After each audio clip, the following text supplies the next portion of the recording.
Tonight, we're peeling back the curtain on a global phenomenon that the music industry simply doesn't know how to categorize.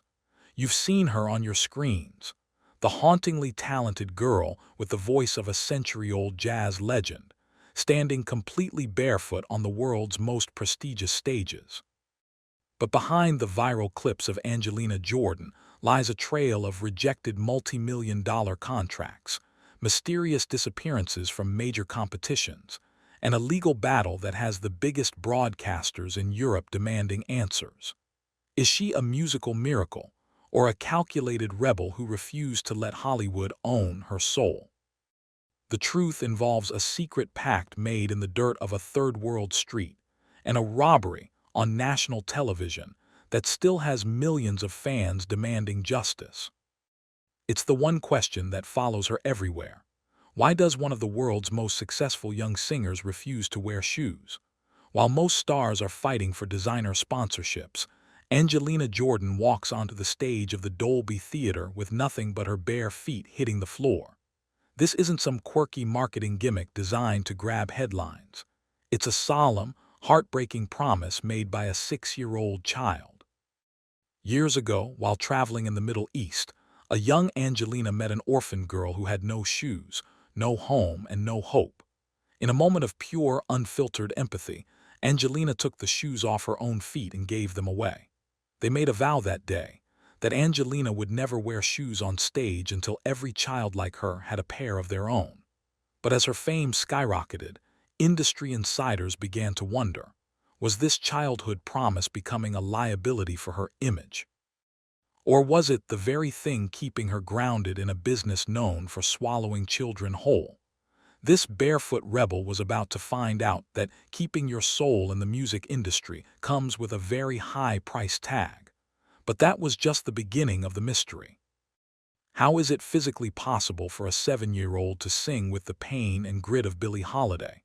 When Angelina first appeared on Norway's Got Talent in 2014, the world didn't just applaud.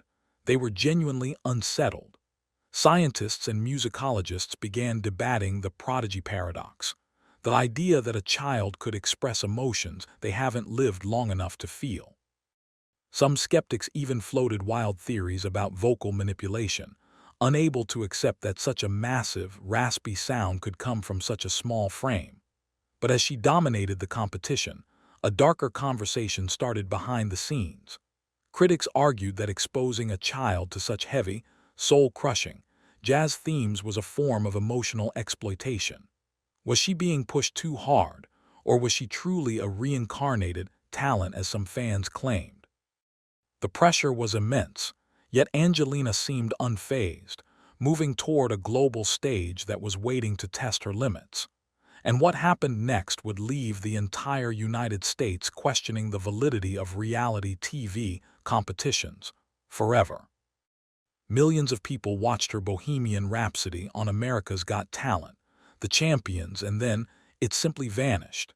It was the most talked-about performance of the decade, a viral juggernaut that should have guaranteed her a win. Yet, when the final votes were tallied, the girl who had captured the world's heart didn't even make the top 5. The public outcry was deafening, but the real story was happening in the shadows of the executive suites.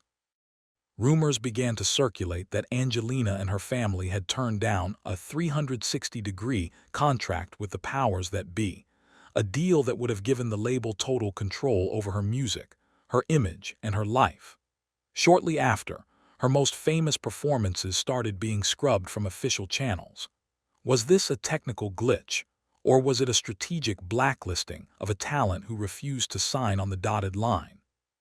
The industry might have tried to dim her light, but Angelina was already planning her next move, and it would take her straight into a legal firestorm. Just as she was set to conquer Europe, a sudden disappearance triggered a lawsuit that threatened to derail everything. In early 2025, Angelina was the headline act for Norway's Melodi Grand Prix, the path to Eurovision glory. But as the cameras prepared to roll, her spot on the roster went dark. She was gone. The national broadcaster, NRK, didn't take the no-show lightly, eventually filing a massive legal claim for over 130,000 krona. They accused her team of a total breach of contract, citing the costs of custom staging and designer wardrobe that sat unused. But Angelina's camp fired back with a chilling explanation: serious security threats and unforeseen personal reasons that made it impossible for her to perform. Was she being targeted by obsessed fans, or was there a deeper conflict with the network that they didn't want the public to see? The case dragged into 2026, revealing a young artist who was willing to lose everything, even her reputation, to protect her autonomy. And what she did next proved she was done asking for permission.